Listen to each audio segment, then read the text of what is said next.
성경 예레미야 애가 3장 말씀 보겠습니다.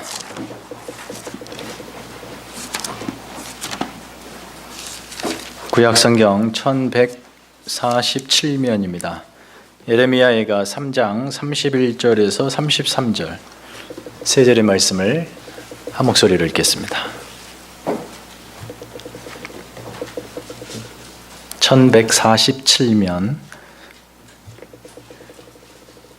31절에서 33절입니다. 함께 읽습니다. 시작. 이는 주께서 영원하도록 버리지 아니할 것이며 그가 비록 근심하게 하시나 그의 풍부한 인자하심에 따라 긍휼히 여기실 것임이라. 주께서 인생으로 고생하게 하시며 근심하게 하심은 본심이 아니시로다. 아멘. 우리 전우자와 한번 인사하십시다. 한 주간 주의 은혜로 사셨는지 확인하시며 은혜를 나누는 시간을 갖겠습니다. 평안하셨습니까? 네, 서로 얼굴을 보시고 이렇게 우리 2부 예배는 웃음도 있고 소리도 있고 하는데 1부 예배는 한마디도 안 하고 그냥 웃으면서 인사하는 게 참 신기하게 인사를 해요. 한번 궁금하신 분 한번 1부 예배 나와보세요. 네. 여러분, 이스라엘은요 어느 민족보다 노래를 참 중요시 여겼던 민족이에요. 그들이 부른 노래는 이 자신들의 현실을 담은 회환도 있지만 주로 그들이 믿었던 하나님에 대한 신앙의 고백, 인도하신 하나님을 찬양하고 인도하실 하나님에 대한 찬양의 소망을 담았습니다. 그래서 이 히브리 민족은 정의하라 그러면 노래하는 민족이에요. 노래하는 민족.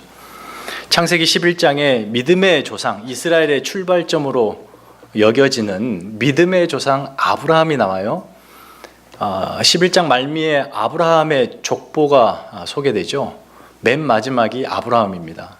근데 그 아브라함의 족보를 거슬러 올라가면 그 족보에 맨 위에 누가 있냐면 노아의 아들 셈이 있습니다.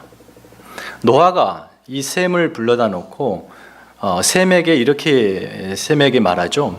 셈의 하나님 여호와를 찬송하리로다.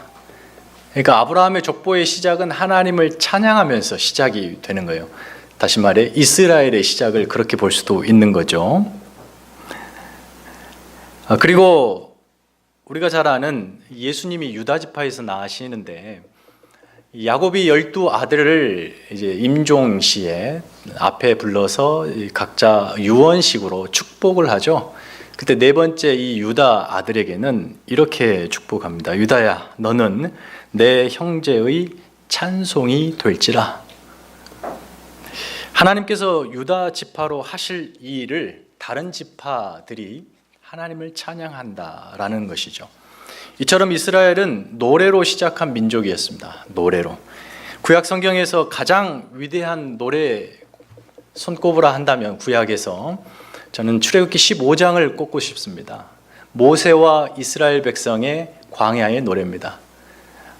그들의 노래는 이 애굽에서 이 거대한 민족을 이끌어내시고 홍해를 갈라 건너게 하시고 뒤쫓아오던 최대 강군 이 애굽의 군대를 수장시킨 후에 이 모든 걸 본 다음에 모세와 이스라엘이 하나님을 향하여 부른 노래 18절로 되어 있습니다. 그 노래의 핵심은 이것이에요. 여호와는 나의 힘이시요 노래시며 하나님이 노래랍니다. 나의 구원이시로다. 그는 나의 하나님이시니 내가 그를 찬송할 것이요. 찬송. 그리고 하나님이 하신 일에 대한 이들의 찬송입니다. 그리고 하나님을 향해 믿음을 드리는 영광스러운 찬양.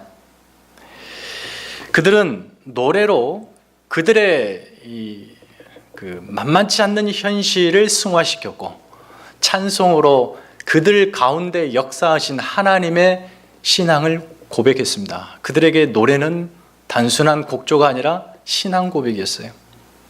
그렇게 자사손손 노래를 전승하며 하나님의 살아계심을 증언했습니다. 시편을 보면 시편은 시지요. 그런데 대부분의 시 밑에 제목에 많은 시들이 무슨 악기에 맞추어서 부른 노래로 이렇게 명시가 되고 있어요. 특별히 예배를 드리며 부르는 노래도 많고요. 후반부에 가면 이스라엘 백성들이 성전으로 올라가면서 부르는 노래들이 여러 시가 소개됩니다. 그거는 노래예요. 이처럼 이스라엘 백성들은 늘 노래를 부르는 민족이었습니다. 노래가 떠나지 않았습니다. 이스라엘에게는 노래는 그들의 삶이며 더 나아가 그들을 구원하신 하나님에 대한 신앙 고백이었다는 것. 이것은 오늘날 저와 여러분에게도 다르지 않는 겁니다.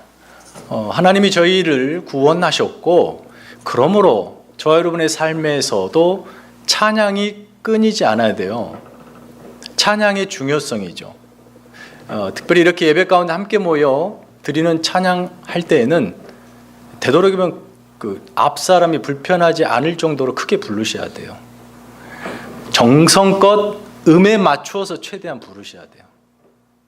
혼자 이상한 음으로 불러도 안 되죠. 찬양이 우리에게 마땅한 바예요. 그렇게 이야기하죠, 시편이. 정직한 자의 마땅한 바. 하나님을 높인다는 것은요, 해도 되고 안 해도 되는 게 아니라 마땅히 해야 되는 것. 오늘 내가 기분이 좀 안 좋아, 노래할 기분이 아니야 해서 이렇게 보면 몇 분이 입 다물고 저를 쳐다보고 있는 거예요. 저 난감합니다. 제가 여기서 어떻게 해야 될지. 부르세요 하고 싶은데 할 수도 없고. 우리가 기분에 따라 찬양하는 거 아니에요? 의무예요. 왜죠? 하나님이 기분에 따라 우리를 사랑하시고 사랑 안 하시고 그런 거 아니잖아요. 항상 언제나 쉬지 않고 그분에 대한 우리가 해드릴 수 있는 최고의 선물, 화답, 이것이 찬양인 것이죠. 저는 고등학교 2학년 때부터 교회 다니기 시작해서 고3 때 제대로 하나님을 좀 만납니다. 저의 신앙생활은 찬송가로 시작했어요. 제가 주일학교를 그 과정을 졸업하지 못했기 때문에, 검정고시로 다녔기 때문에 사실 성경에 대해 몰랐어요. 하나님이 어떤 분이신지도 몰랐고, 고등학교 2학년 때면 감수성이 예민할 때 저희 시대는 발라드가 유명했습니다. 근데 그런 음악과 찬송가가 너무 다르더라고요. 찬송가만이 갖는 매력이 있더라고요.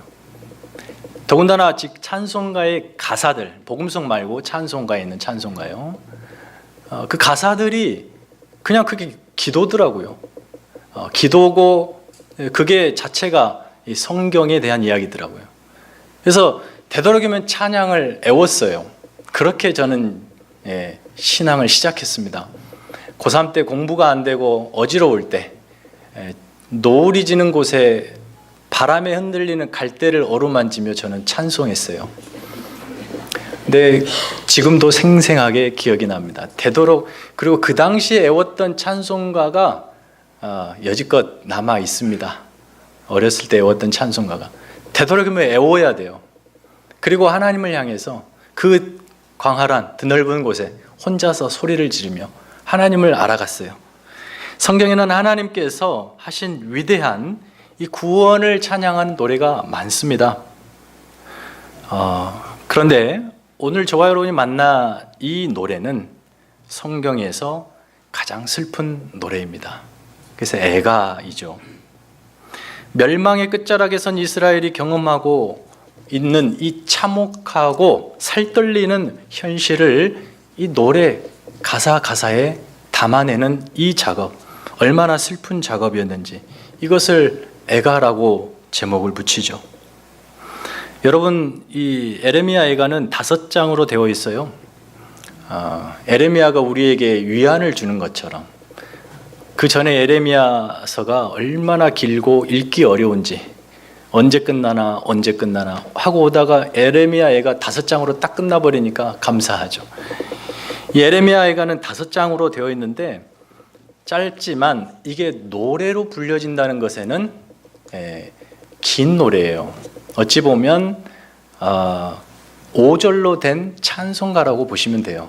5절로 된. 그런데 이렇게 히브리 노래가 한글로 혹 다른 언어로 번역되면서 그 노래가 갖는 형식이 다 깨져버립니다. 이 에레미야 애가는 참 아름답게 구조가 되어 있어요. 히브리 알파벳이 있거든요. 히브리어 알파벳이 자음이 22개예요. 영어의 A, B, C, D처럼 자음이 있는데 이게 22개입니다. 이 노래, 이 에레미야 애가는요, 시면서 노래인데 시편에도 그런 것들이 좀 몇 개 등장해요. 히브리 알파벳 순서대로 그 알파벳 첫 글자에 해당되는 단어들이 그 문장을 시작하는 그런 형식의 시가 답관체라 그래요. 그런데 바로 그 시, 그 노래로 이 에레미야 애가가 지어졌는데 이것이 한글로 번역되고 또 영어로 번역되면서 형식이 다 깨져버려요. 이걸 찾아낼 방법이 없습니다. 여러분 한번 잠깐 이렇게 살펴보세요. 1장, 2장 넘기면서 그다음에 4장, 5장 절수가 다 몇 절로 되어 있습니까? 몇 절로 되어 있어요, 여러분? 22절로 되어 있죠. 이 알파벳 순서로 되어 있는 거예요. 알파벳 22개. 근데 여러분 3장을 보시겠습니까? 3장은 몇 절로 되어 있어요? 66절. 이거는 어떻게 된 걸까요? 3번 반복하는데 어떻게 3번이요? 히브리 성경을 보면 A에 해당하는 알렙을 3번 반복하고 B에 해당되는 그 알파벳 순서를 3개씩 순서대로 반복하는데 단어가 다 달라요. 시작하는 것이 알파벳이고 단어들은 다 다른 아주 정교하게 짜여진 시라는 거예요. 노래인 거예요. 이것을 그래서 히브리인들은 머리에 통째로 외우는 겁니다. 외우기 쉬운 거예요. 그렇게 입에서 입으로 전해진 노래가 바로 이 에레미야 애가죠. 에레미야 애가 1장 1절이 우리 한글 번역에는 슬프다 이 성이여 이렇게 시작됩니다. 기원전 2세기에 이 구약 히브리 성경을 헬라어로 유대 랍비들이 70여 명이 모여서 번역을 하는 작업을 합니다. BC 2세기에. 그때 랍비들이 이 에레미야 애가를 번역하면서 이 맨 앞에 이런 설명을 덧붙입니다. 이렇게 나옵니다. 이스라엘 백성이 포로로 잡혀가고 예루살렘이 황폐화된 다음에 이 말씀이 등장했다.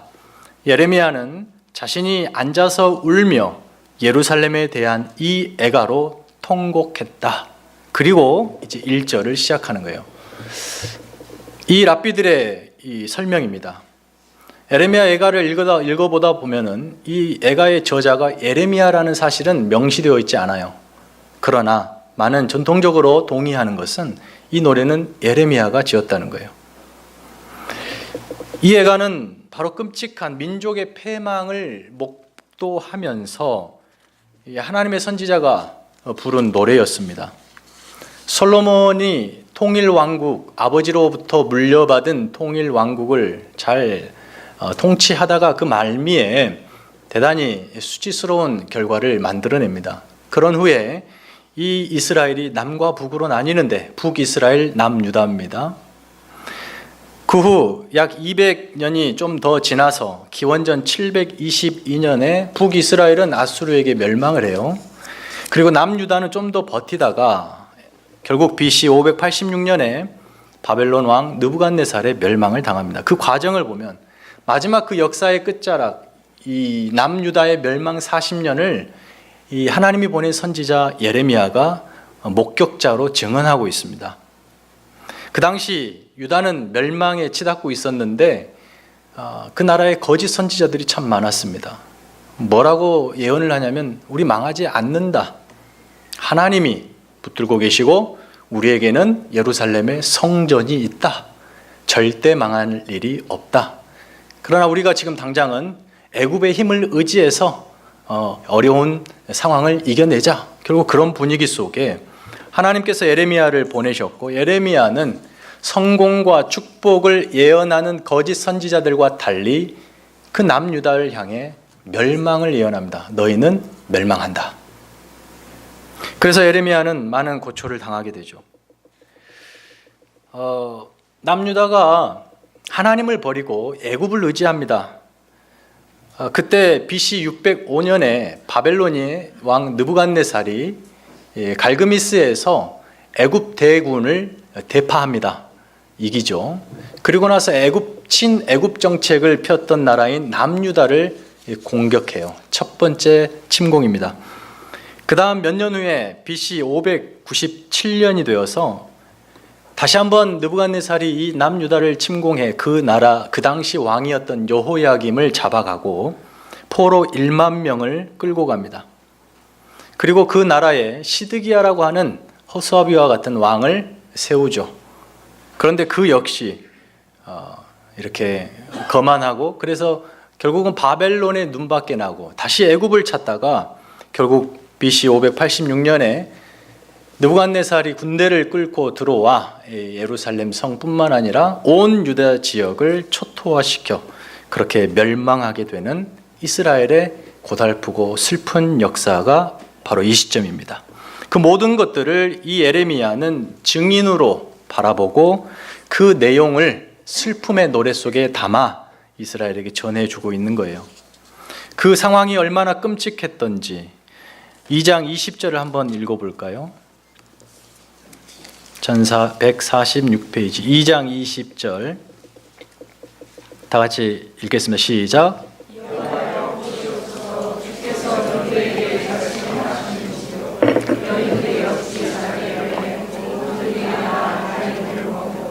제사장들과 선지자들이 어찌 주의 성소에서 죽임을 당하리까.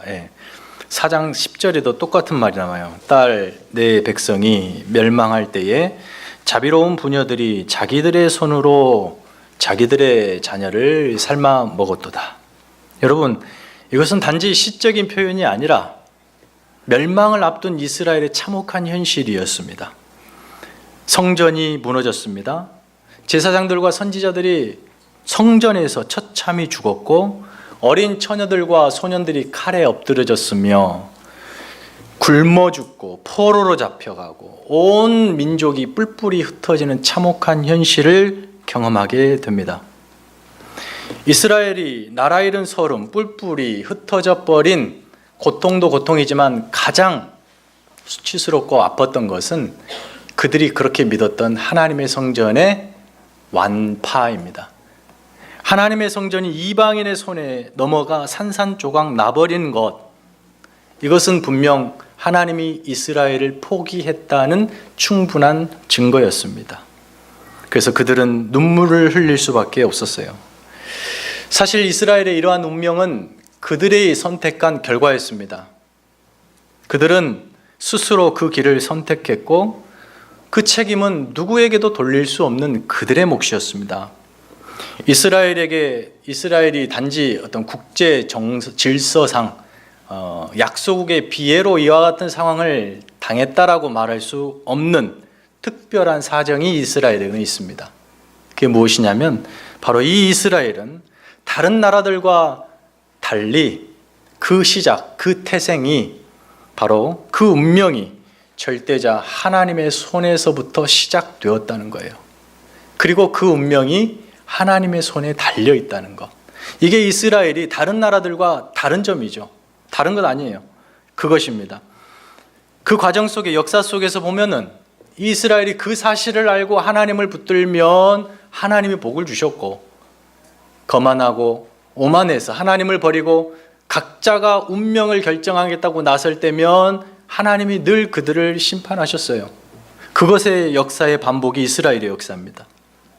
오늘 이 멸망의 자리는 그 반복의 역사가 이제 더 이상 반복할 기력이 없을 정도, 이스라엘은 스스로 회복할 불능의 상태, 완전히 타락한 상태로 떨어지고 맙니다.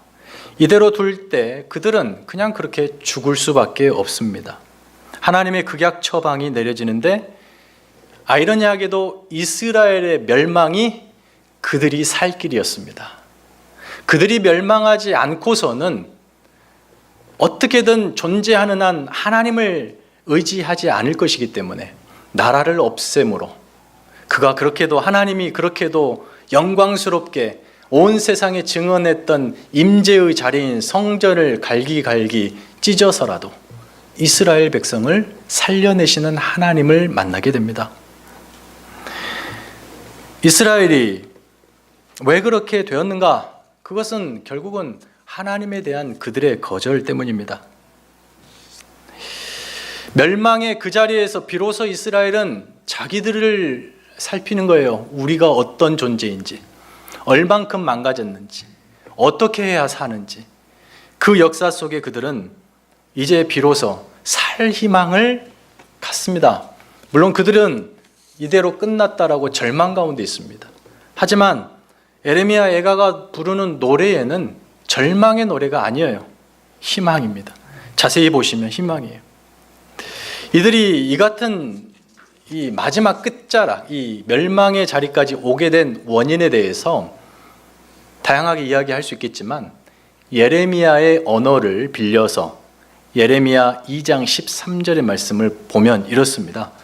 내 백성이 두 가지 악을 행하였나니 곧 그들이 생수의 근원되는 나를 버린 것과 스스로 웅덩이를 판 것인데 그것은 그 물을 가두지 못할 터진 웅덩이들이다.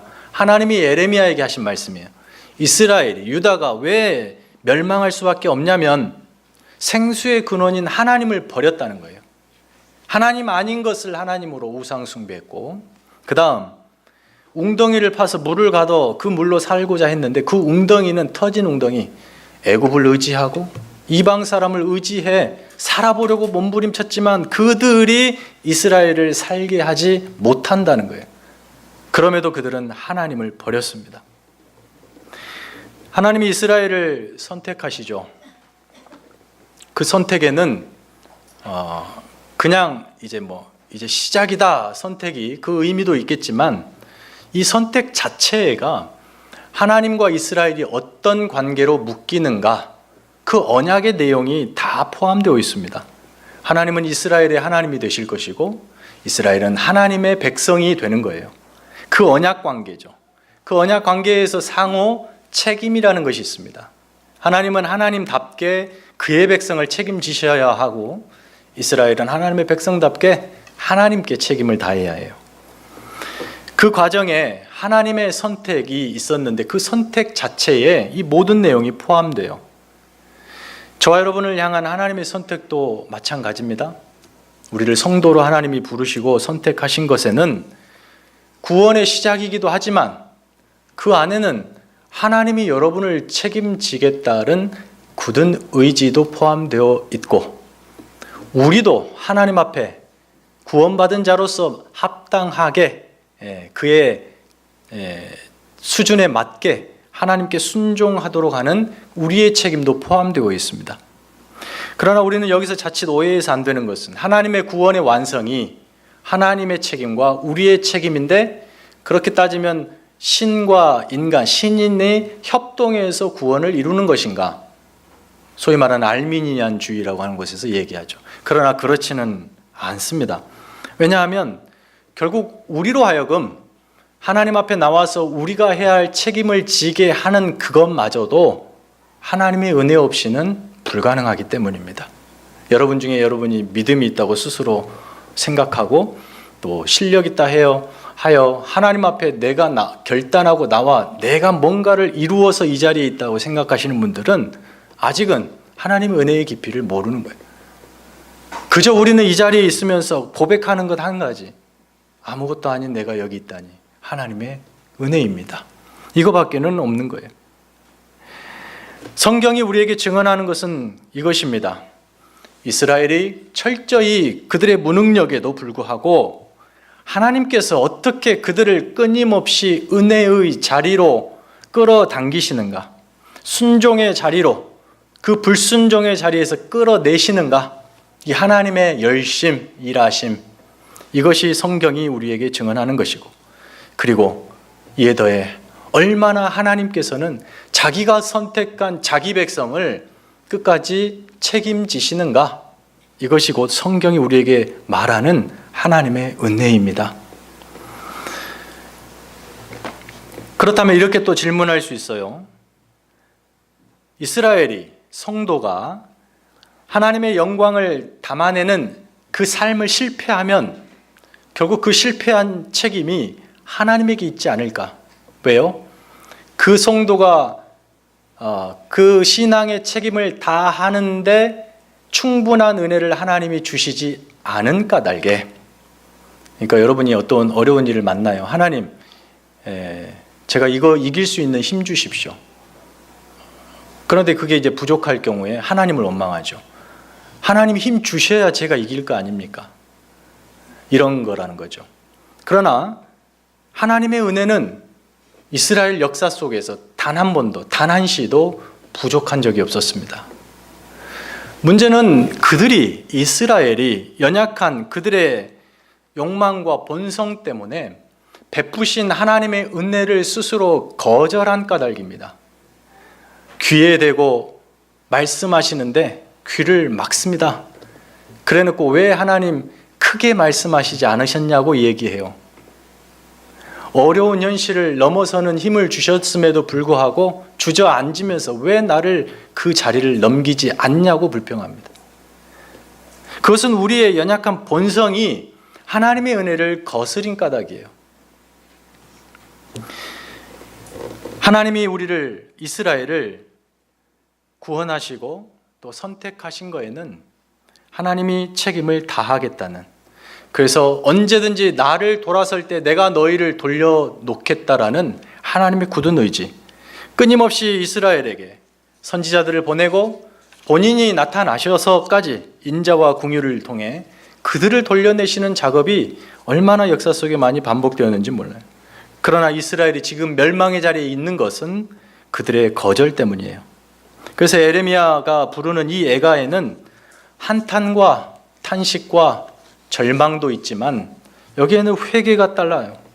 우리가 그 은혜를 거절했습니다. 그리고 거기서 또 끝나지 않죠. 궁극적으로 에레미야 애가가 부르는 노래의 내용은 소망입니다. 하나님이 우리를 회복시키시리라는 약속에 대한 소망이에요.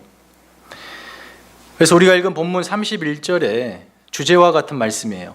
주께서 영원하도록 버리지 아니하실 것이다.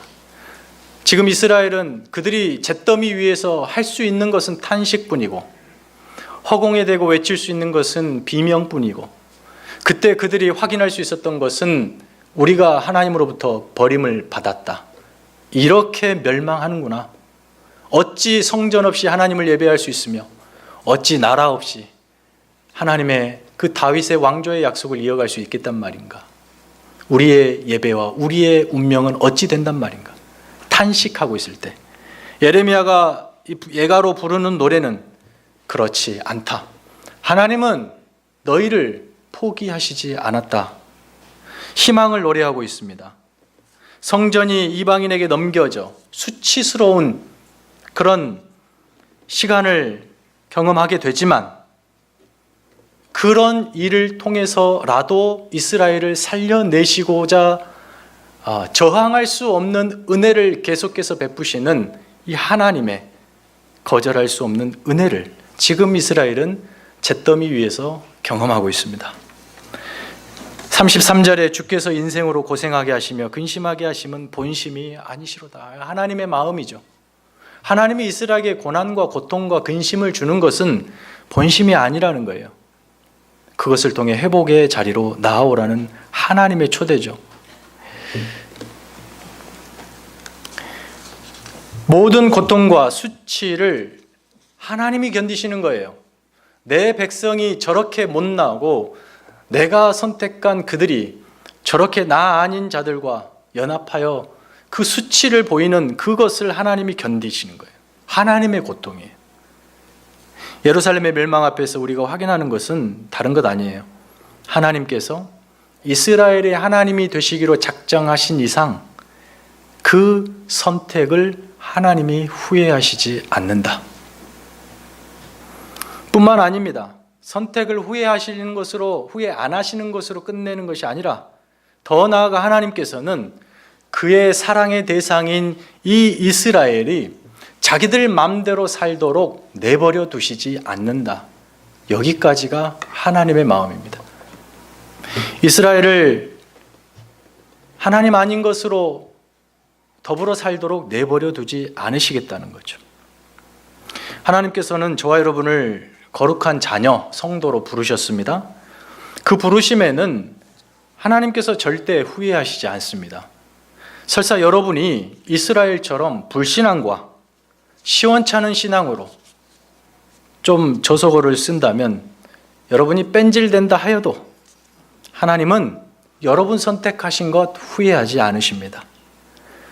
그 선택으로 하나님은 이미 되돌릴 수 없는 그 아들의 생명을 지불하셨기 때문입니다.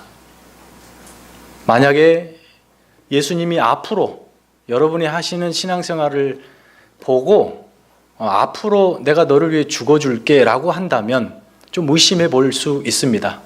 하나님의 마음이 달라질 수도 있겠다. 그러나 예수 그리스도가 2000년 전에 저 유대 땅의 십자가의 처참히 죽으시고 과거 역사 속에 박혀버린 사건, 시간으로 남아있는 것은 하나님의 굳은 의지, 어떤 의지요? 내가 너를 선택한 것 물을 수 없다. 과거 시간이니까 물을 수 없다. 그러므로 내가 어찌하든 네가 어느 길을 가든 내가 거기를 쫓아가서 너를 내 앞으로 돌려놓고야 말겠다. 마치 잃어버린 양을 찾아 목숨 걸고 그 양을 찾아오는 목자처럼 우리가 어디로 길을 잃고 하나님을 떠나 헤매다 할지라도 우리의 자리까지 들어오셔서 우리를 건져내시는 분이 하나님이신데 어디까지 가셨냐? 바로 이스라엘의 멸망까지 가시는 하나님. 여러분, 이스라엘을 살려내시기 위해서 하나님은 그 영광의 자리인 성전을 완전히 무너뜨리십니다. 수치스러운 이방인의 손에 내어주셔요. 근데 여러분 아십니까? 그것은 고작 그림자에 불과했어요. 하나님은 우리를 살리시기 위해서 당신의 아들을 이방인의 손에 내어주시죠. 그들의 손에 수치스럽게 완전히 갈기갈기 찢으시고 바로 거기서부터 우리를 살려내시려 우리에게 그 아들의 죽음 앞에서 슬픔의 애가를 부리시는 분이 하나님이십니다. 그런데 여러분, 오늘 이 예레미야 애가의 내용을 보면은 애가라는 제목 자체가 슬픈 노래이지만 사실 오늘 제목이 뭡니까 여러분? 하나님의, 한번 보세요 여러분. 하나님의 애가, 한문으로 옆에 표시를 안 했습니다. 하나님의 슬픈 노래가 아니에요. 하나님의 우리를 향한 사랑의 노래예요. 내가 사랑하는 너를 결코 포기하지 않는다. 이 예레미야 애가의 주제예요. 하나님이 선택한 이스라엘을 결코 포기하지 않는다. 그리고 그 이스라엘을 죄악 가운데 결코 방임하지도 않는다. 그들을 돌려낼 것이고 반드시 내 앞에 다시 언약의 당사자로 세울 것이고 그 언약의 당사자가 신약으로 오면 사랑의 대상이 됩니다. 아들의 생명, 그 목숨을 담보로 우리를 유일한 당신의 사랑의 대상으로 삼으시는 하나님, 그 사랑은 실패하지 않는다는 거예요. 여러분이 구원, 여러분의 형편과 처지, 신앙생활에 한 번 더 천박한 단어 쓰겠습니다. 꼬락서니를 보고 여러분 스스로가 이래서 내가 구원을 받겠어라고 구원을 의심할 필요 없어요. 하나님이 여러분을 선택하셨다면 그 구원은 죽었다 깨어나도 변하지 않습니다. 취소되지 않아요. 그러나 그것이 여러분에게 안심을 줄 수 있어요. 그러나 그것은 정말 두려운 일이에요. 하나님이 집요하게 여러분의 인생에 들어오시고 삶의 모든 영역에 들어오셔서 우리를 자기 앞으로 돌려내시고자 하시는 그 열심이 얼마나 무서운지, 우리는 우리의 운명이 성도로서 빨리 깨달아야 돼. 그래야 신간 편한 것은 우리의 운명이 하나님 손에 있다는 거예요. 내가 알아서 내 인생을 계획하고 내 운명을 결정 지어보겠다 하는 사람, 늘 그것이 아님을 반복해서 확인하다 인생을 낭비하게 될 겁니다. 빨리 내 운명이 하나님 손에 있음을 깨닫는 자, 그는 하나님의 은혜의 자리에 나아오게 됩니다. 그것이 우리에게 은혜인 것이죠. 로마서 8장이 우리가 잘 아는 말씀이잖아요. 바울의 선언이에요. 이게 바울의 위대한 선언인데 저는 이것을 노래로 부르고 싶어요. 이것은 그냥 편지가 아니고 글이 아니고 하나님이 바울의 입을 통해 우리에게 들려주는 하나님의 애가다. 슬픈 노래가 아니고 하나님의 진심을 담은 사랑의 노래다. 누가 우리를 그리스도의 사랑에서 끊으리요? 환난이나 공고나 박해나 기근이나 적신이나 위험이나 칼이랴 어떤 것도 우리를 우리 주 그리스도 예수 안에 있는 하나님의 사랑에서 끊을 수 없다.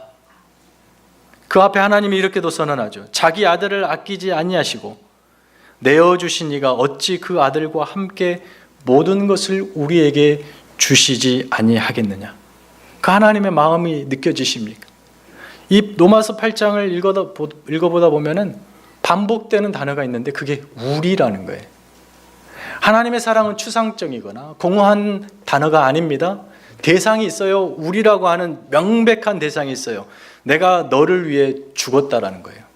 그래서 내가 너를 포기하지 않겠다라는 거고 너의 운명을 책임지겠다라는 거죠. 그 하나님의 사랑, 은혜, 열심 앞에 우리가 두려운 것은 적당히 하나님 믿게 하시지 않을 거라는 거예요. 적당히 믿고 대충 믿는 자에게 하나님이 고난을 주실 거예요. 물론 고난이 훈련의 차원에서도 있어요.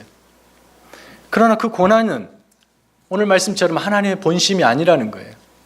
고난 없어도 하나님 앞으로 나오게 하는 은혜가 우리의 삶에 충분하다는 거예요. 여러분의 잘잘못을 떠나서 혹은 여러분이 지금 고난을 겪고 있습니까? 어려운 현실 앞에 절망 가운데 있나요? 우리의 입술, 성도의 입술에서 나오는 노래는 탄식과 한숨과 절규와 비명이 아니에요. 그 눈물이 그 곡조에 녹아져 있다 할지라도 내용은 소망입니다.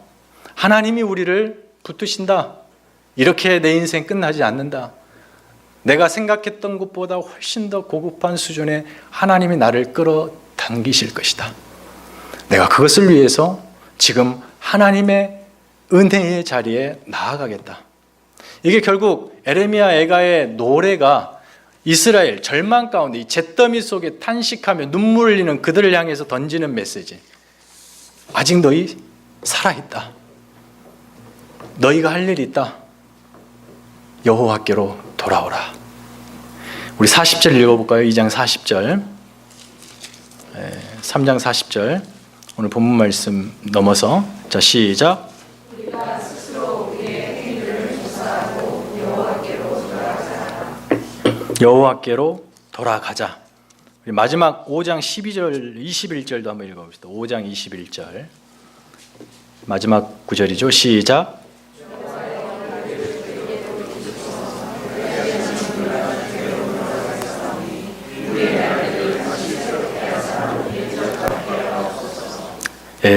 이것이 은혜입니다. 하나님께로 돌아갈 수 있다는 자체가 아직 이들이 하나님의 사랑에 묶여 있다는 확증입니다. 만만치 않은 이민 생활 여러분 각자가 제가 이렇게 보면 나름 잘 해오고 계십니다. 여러분 어째 그것이 여러분의 실력이라고 생각하십니까?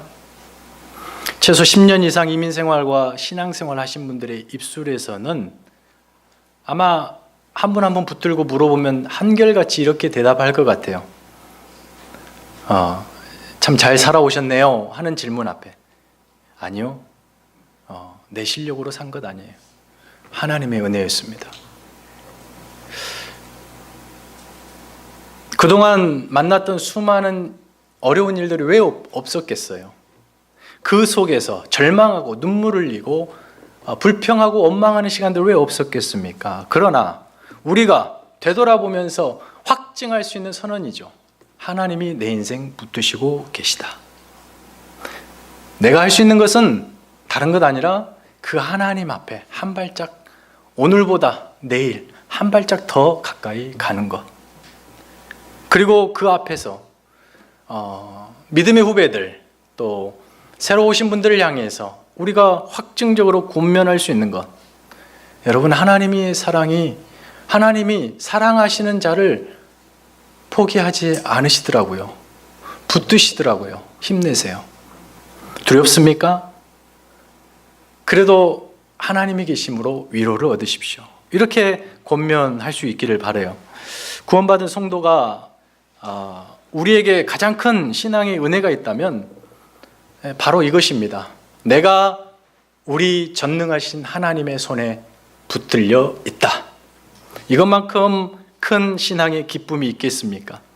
하나님의 애가 슬픔의 노래가 아니라 사랑의 노래, 그 사랑이 우리의 운명을 붙들고 있고 우리는 실패하지 않을 것이며 우리를 그 앞으로 끊임없이 세우시는 하나님의 은혜에 힘입어 오늘을 신실하게 살 수 있습니다.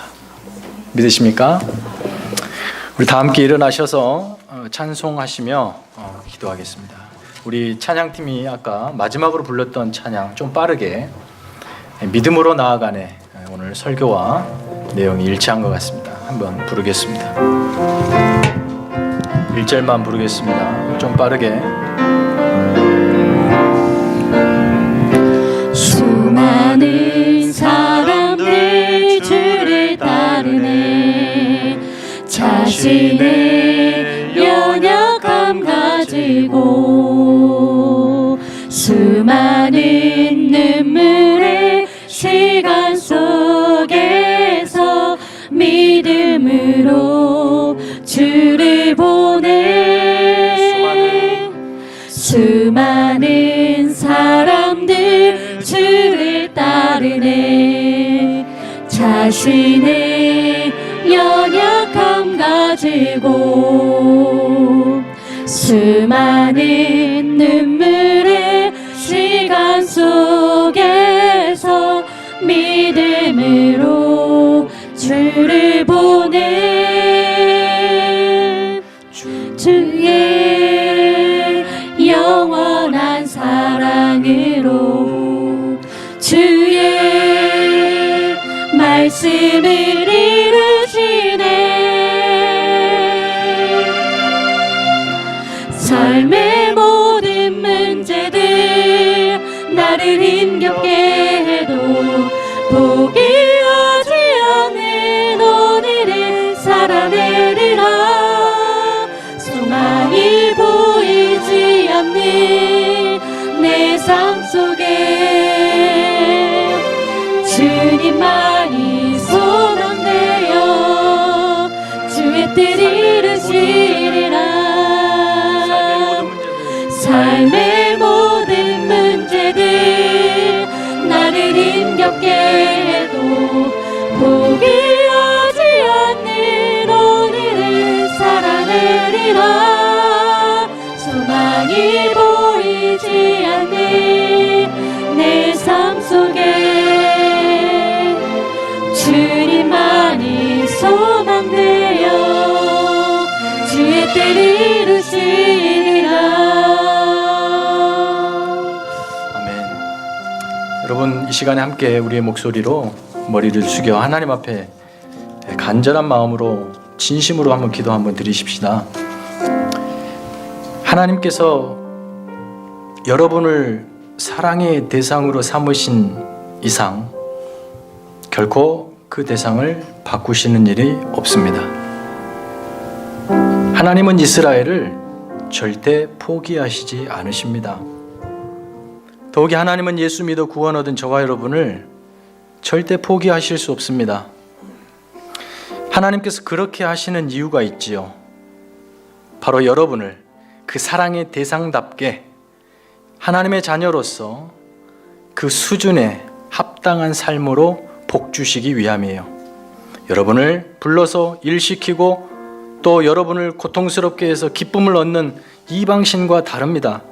하나님을 신앙하는 것은 바로 그 하나님께 순종의 기쁨을 얻는 거예요. 어떤 고난과 근심된 일이 있다 할지라도 여러분이 하나님 사랑에 붙들려 있고 신실하신 하나님께서 그 목적대로 우리를 빚으시는 과정이라는 사실을 안다면 우리는 눈물 짓더라도 우리 발걸음을 하나님께로 돌릴 수 있습니다. 그리고 우리의 노래는 슬픈 애가가 아니라 하나님의 사랑을 노래하는 사랑의 애가가 될 것입니다. 그 은혜가 여러분 삶에 가정에 있기를 소원하며 하나님 앞에 간절히 기도하겠습니다. 하나님 아버지, 우리의 삶의 현실을 주님 붙들어 주시옵시고 들어오시고 예수 그리스도 십자가 그 사랑으로 선택하신 우리 각자를, 각 성도 한 사람 한 가정들을 하나님의 은혜로 붙들어 주시옵소서. 붙들고 계신 하나님의 사랑이 얼마나 우리를 그 영광스러움으로 끌어당기는지 깨닫는 은혜가 있게 하여 주시옵소서. 다만 우리의 잠시 조금의 시간, 조금의 물질, 조금의 열정을 통하여 하나님의 이름으로 우리의 신앙을 만족하지 않게 하여 주시옵소서. 하나님이 우리를 통하여 이루실 그 영광스러움을 기억하고 기대하고 하나님이 일하심을 눈으로 바라보고 우리의 입술에 찬양이 넘쳐나게 하여 주시옵소서.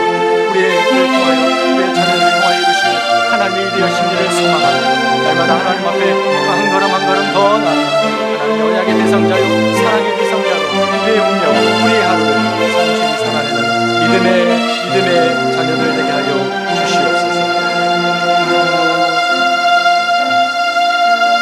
하나님 아버지, 우리가 하나님을 아버지로 믿고 주를 그리스도로 믿는다 할지라도 세상 사람들처럼 똑같은 현실 속에서 하나님의 아들이다 자녀다 하여 고난이 피해가지 않으며 고통스러운 문제들이 넘어가지 않음을 압니다. 하지만 우리가 하나님의 자녀, 주님의 선택받은 사랑의 대상이라는 사실은 어떠한 현실에서도 우리가 그 현실을 이겨내고 모든 문제들 나를 힘겹게 하는 하루하루라 할지라도 우리가 포기하지 않을 수 있는 근거는 하나님의 사랑이 우리를 붙들고 있기 때문입니다. 그 은혜를 힘입어 한 주를 또 살려 하오니 그 사랑이 우리의 하루를, 우리의 한 주를 은혜로 채워주시고 한 걸음 더 한 걸음 더 주님 앞으로 이끄는 하나님의 사랑의 노래가 되게 하여 주옵소서.